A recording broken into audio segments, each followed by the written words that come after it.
Hi, learners. Welcome. In our previous lesson, we looked at the adolescent.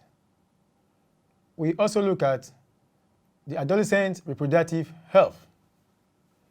And then we look at what constitutes adolescent behavior.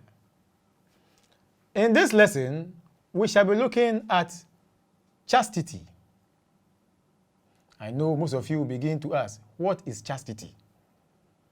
Just exercise patience, we will soon know. At the end of the lesson, the learners will be able to explain chastity and mention 3 advantages of chastity. Chastity could be explained as the total abstinence from sexually related activities. That is, one can decide to abstain, especially those who fall within the adolescent group. Abstain or do away with sex until he or she is married. That is the most important aspect. If an adolescent is able to keep to himself or herself until marriage before engaging in any sexually related activity, then that adolescent is considered to be chaste and has engaged in the act of chastity. We can give examples of people who are leading chaste life, even at the adult stage. One typical example is a Catholic priest.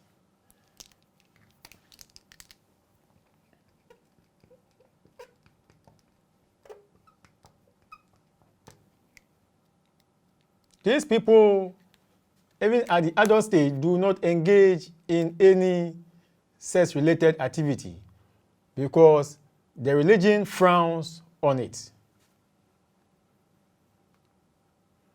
Now, let's look at some advantages of being chaste, or what are some of the benefits one would derive from being chaste or not engaging in any sex-related activities. One of them is uninterrupted education. Of course, yes.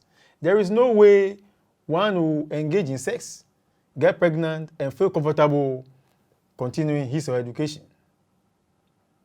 It is difficult, especially for the girls, because once pregnancy sets in, education becomes a challenge.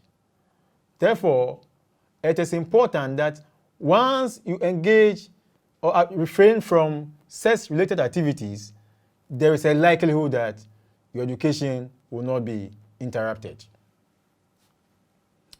The next is that it promotes self-discipline.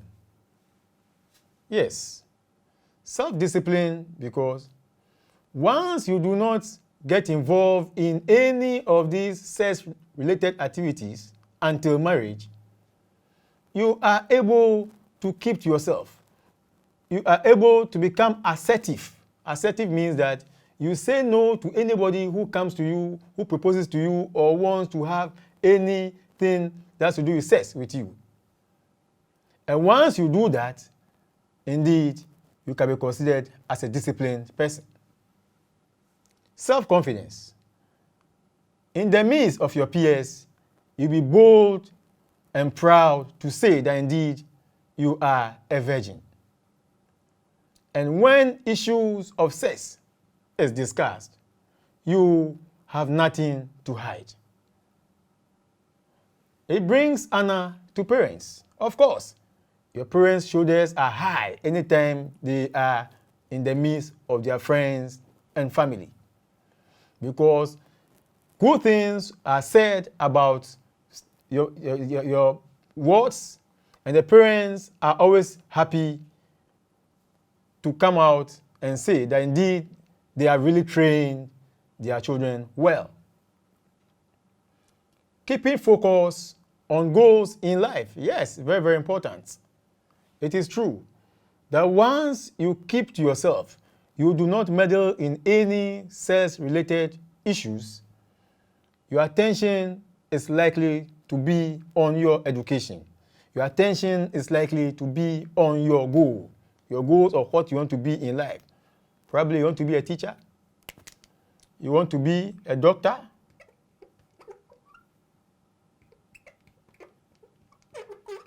and so on.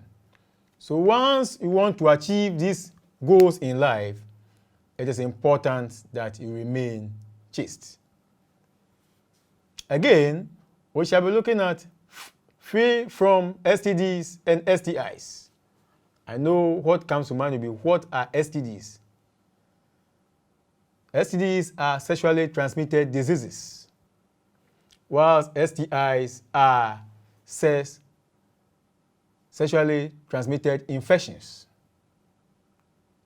So soon, we have come to the end of this lesson. And in this lesson, we looked at chastity and then the benefits one derives from being chaste.